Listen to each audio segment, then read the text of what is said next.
अस्सलाम वालेकुम। हमारे इस कोर्स का जो फिफ्थ पार्ट है, जो फिफ्थ हेडिंग है, वो सबसे इम्पॉर्टेंट नेचर। इंसान के नेचर में बहुत सारी चीज़ें आती हैं। इंसान के नेचर में दूसरों का दर्द भी आता है, एहसास भी आता है, उससे बात करने का लहजा, वे ऑफ टॉकिंग वो भी आता है, ख़याल भी आता है।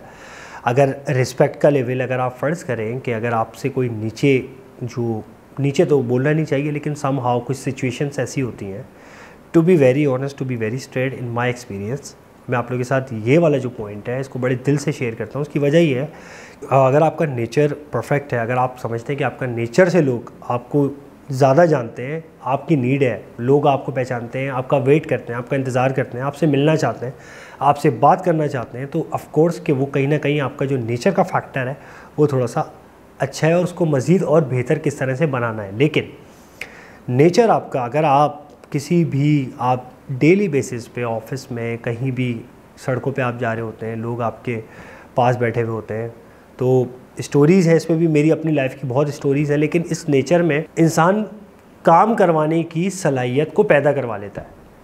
वो यूँ करवा लेता है क्योंकि उसको पता होता आया कि अगर मैं फ़ला बंदे के पास जाऊँगा, उसके साथ उसके मुताबिक उसके बाद उससे शेयर करूँगा, उससे स्माइल से बात करूँगा। ये एक स्माइल जो है ना इंसान की, वाकई बहुत मैटर, कभी कभार एक स्माइल आपको बता देती है। फ़र्ज़ करें, एक छोटी सी एग्जांपल है, अगर आप कहीं रास्ते में जा रहे हैं, सामने से एक बंदा, फ़र्ज़ करें वो रॉन्ग साइड आ रहा है, उसकी गलती है, ठीक हो गया, उसकी गलती है, लेकिन आप बजाय उसको क्रिटिसिज्म करने के, उसको चिल्लाने, उसको येलिंग करने के चक्कर में एक स्माइल देते हैं ना, तो वो उसको रियलाइज़ हो जाता है, उसको अपनी गलती का रियलाइज़ हो जाता है। तो वो एक स्माइल, बजाय आप उसको टॉन्ट करें, उसको चीखें, उसको कुछ, तो आपका नेचर जो है उस एक्शन से, उस हल्की सी स्माइल से बता देता है कि तुमने क्या गलती करी।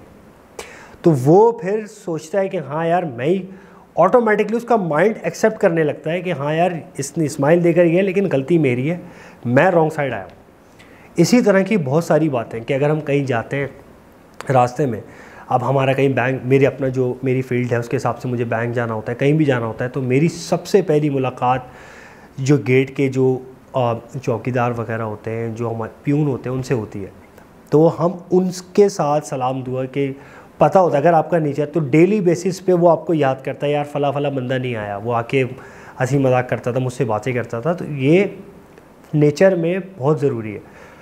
देखें, ये नेचर तब जब आप अंदर से ऑफ कोर्स उस नेचर को एक्सेप्ट करते हैं। आपका नेचर ही यही है, कहते हैं ना कि यार उसका तो नेचर ही यही है, उसका नेचर, हर किसी के अपने अलग अलग नेचर है, हर किसी के, हर कोई एक different mind set. Sir Rehan ने बड़ी अच्छी बात कही थी उस दिन, कुछ दिनों पहले, कि हर इंसान को अलग अलग कीड़े ने काटा हुआ है। तो हर इंसान का जो कीड़ा है ना, उस कीड़े के मुताबिक देखना पड़ता है कि आया वो कीड़ा कहाँ पर जाकर उसको फ़ायदा भी पहुँचाएगा और कहाँ नुकसान भी पहुँचाएगा। तो हमेशा ये बात हमें रेक्टिफाई करनी चाहिए कि वो नेचर आपने कहाँ पे जाके इम्प्लीमेंट करना है, कहाँ पे जाके नहीं करना। तो अगर आप इस दुनिया में, इस माशरे में देखेंगे कि वो नेचर जो है आपका लोगों से एक जैसा है, तो ऑफ़ कोर्स आपके साथ आप किसी के भी पास जाएँ, वो कहीं ना कहीं आपकी हेल्प, आपके काम ज़रूर आएगा, ज़रूर। क्योंकि ऑफ़ कोर्स सर रेहान ने एक आपकी जो भी रैंडम मुलाकात होती किसी अननोन से, वो कभी भी इंसिडेंट नहीं होता, कभी भी इंसिडेंट नहीं होता वो। और उसकी वजह सही है कि आपको कहीं ना कहीं जाके आपको उससे या उससे आपको कोई ना कोई एक ऐसा काम होता है, या वो आपके काम आता है, आप उसके काम आते हो, कि आप सोचते हो फिर बाद में कि उससे मैं वहाँ मिला था। लोग 10-10, 5-5 साल बाद बात करते हैं, लेकिन मिलते 5-10 साल बाद हैं, क्या? नेचर की वजह से। तो उनका नेचर ऐसा होता है कि वो आपके माइंड में, या आपको याद रखता है, आपको याद रहता है। तो मरने के बाद भी कहते हैं कि उनका नेचर ऐसा अखलाक था, ऐसा अखलाक था। तो वो इसी तरह से बात करते हैं। तो नेचर बहुत इंपॉर्टेंट है सेल्फ़ डेवलपमेंट के लिए। Thank you very much.